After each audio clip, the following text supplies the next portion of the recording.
তাহলে আজকে আমার মনটা ভরে দাও। হ্যাঁ আব্বা, আপনারও শান্তি আমারও শান্তি। আজকে মন ভরে দুজনের মন ভরে।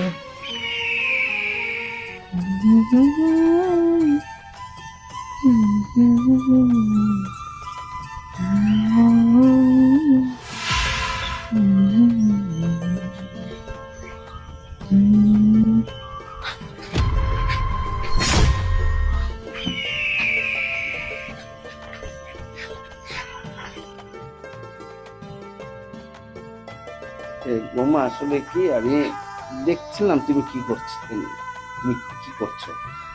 আব্বা, আমি মাঝে মাঝে দেখি আপনি এদিক ওদিক দেখেন, আমার অনেক দিন থেকে ফলো করতেছেন। আসলে বৌমা এই কথা যখন বলেছো সত্যটি তোমাকে বলি। আহ, তুমি তো জানো তোমার শাশুড়ি আজকে 10টা বছর ধরে মারা গেছে। এই একা জীবন কাটাতে কাটাতে একদম পেরেশান হয়ে গেছে, তাই বাইরে তো যেতে পারি না।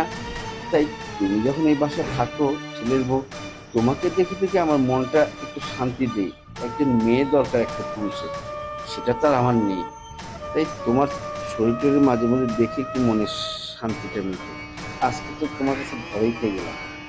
আব্বা, কি বলেন আপনি? আপনি ছেলেও তো অনেক বিয়ে করার থেকেই বাইরে থাকে, আমার তো মন চায় নাকি? হ্যাঁ। তো বুঝতেই তো পারতেছেন, আমারও তো শান্তির দরকার। প্রত্যেকটা মেয়েই তো চায় স্বামীর ভালোবাসা, আমি তো আর সেটা পাই না। ও মা, বলো কি? তাহলে আমরা দুজন এত এই বাড়িতে কষ্ট থাকবো কেন? তোমারও একজন সঙ্গী দরকার, আর আমারও তো একজন সঙ্গী দরকার, তাই না? চলো তাহলে। তাহলে চলো। চলো, আসো আসো আসো আসো, আসো। বৌমা, আহ, তুমি এতদিন ধরে এই কথা লুকিয়ে রেখেছো কেন? আর আমি এবার কেন লুকিয়ে আছি? চলো।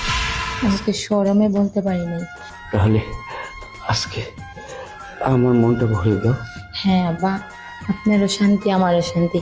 আজকে মন ভরে দুজনের মন ভরে।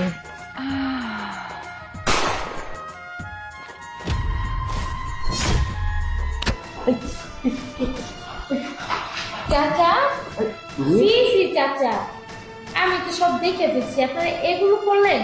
ছি! আর ভাবি, আপনি তো বহুত খারাপ। না মানে, আমি ভাইয়ের দ্বারা আজই বিচার দিব। আর কি দরকার? আমি এমনি দেখতেছি, দেখ আজকে আমরা এরপর আর কিছু করবো না, দরকার নেই কাউকে বলার। চাচা, আপনি আর কথাই বলবেন না।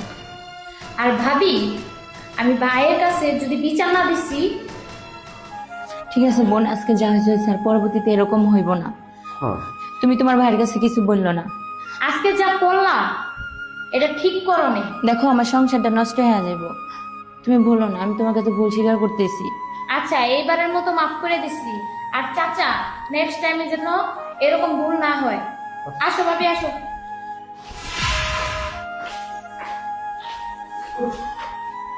কত বড় লজ্জা লাগছে ভাই।